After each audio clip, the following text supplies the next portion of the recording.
Penjelasan pajak dan tujuan.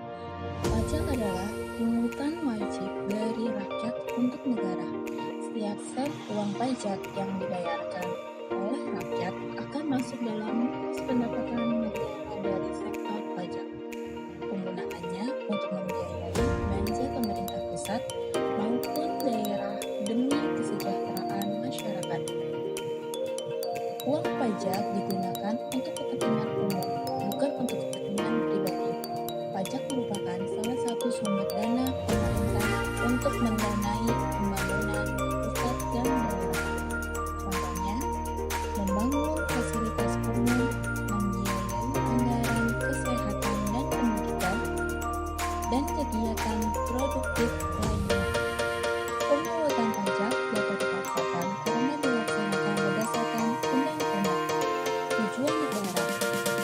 Tujuan negara mempunyai dua tujuan utama untuk mendasar. Yang pertama, menciptakan keadilan. Yang kedua, mewujudkan kemakmuran masyarakat.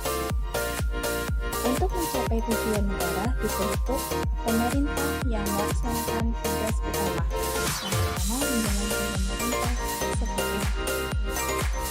yang kedua, melaksanakan pembangunan atau development. Setiap tahun. Definisi pajak menurut Profesor Dr. Rohmat Sumitro.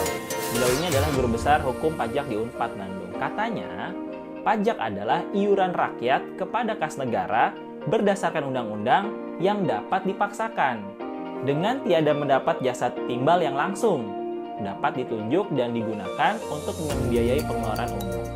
Jadi, iuran rakyat kepada kas negara yang bisa dipaksakan. Jika ada undang-undangnya wajib bayar pajak kan gitu kan ya. Namun tidak dapat dirasakan secara langsung. Itu unsur-unsur pajak ada 4. Pertama, adanya subjek pajak, yaitu orang atau badan yang dibebani pajak yang diatur dalam undang-undang. Yang kedua, wajib pajak, yaitu orang atau badan yang menurut undang-undang memiliki kewajiban atau seharusan ya untuk mendapatkan NPWP, nomor pokok wajib pajak di Dirjen Pajak. Nah, jadi kalau kamu sudah bekerja nih, sudah punya penghasilan, harus bikin NPWP, jangan sampai nggak bikin NPWP. Lalu yang ketiga, objek pajak, yaitu benda atau barang yang menjadi sasaran pajak. Kamu punya mobil, kamu punya motor, punya rumah, pasti kena pajak. Dan yang keempat adalah tarif pajak, yaitu pengenaan besarnya pajak yang harus dibayarkan oleh subjek pajak tadi atas pajak objek yang menjadi tanggungannya. Tarif pajak umumnya ini persentase, 2%, 5%, 10%, 25%, tergantung ya, dari pajak apa tersebut. Itu unsur pajak. Manfaat tidak langsung bagi pembayar. Pajak itu pasti ada manfaat tidak langsung bagi pembayar. Retribusi berarti manfaat langsung bagi pembayar. Kalau sumbangan, manfaatnya langsung bagi si penerima sumbangan tersebut. Jadi kalau pajak, manfaatnya tidak langsung kita dapatkan, tapi kalau retribusi, manfaatnya langsung kita dapatkan. Kalau sumbangan, manfaatnya ya buat yang nerima sumbangan tersebut. Contohnya, pajak kan banyak ya. Pajak penghasilan tuh, pajak lah banyak. Lalu kalau retribusi apa contohnya? Tol. Kalau kamu masuk tol kan tap dulu tuh. Nah, itu bayar tuh retribusi. Kita menikmati jalan tolnya. Mudah ya? Mudah. Lalu fungsi pajak. Ada yang tahu fungsi pajak? Ada 4 loh. Yang pertama, budgeter.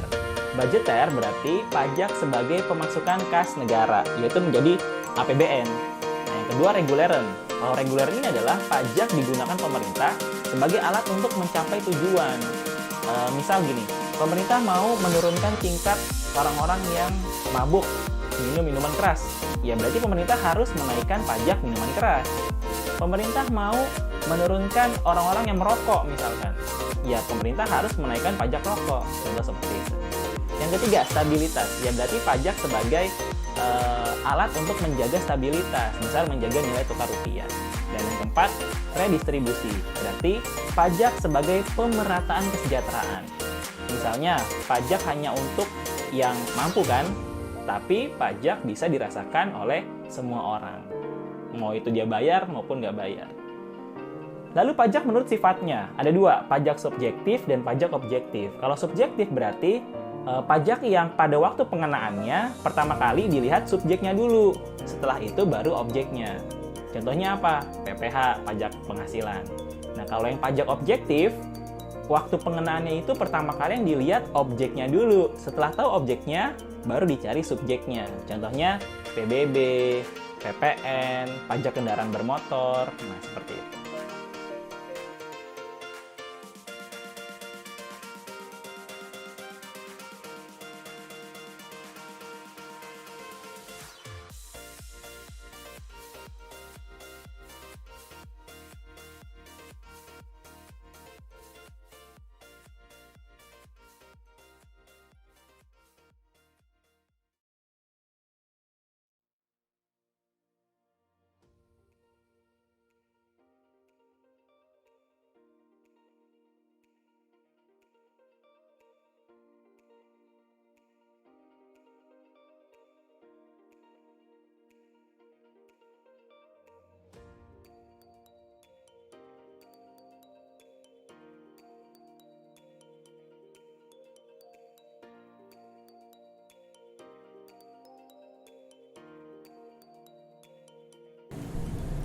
Mari kita menjaga kesehatan dan jangan menyerah, karena kita bisa melakukan social distancing ketika keluar rumah.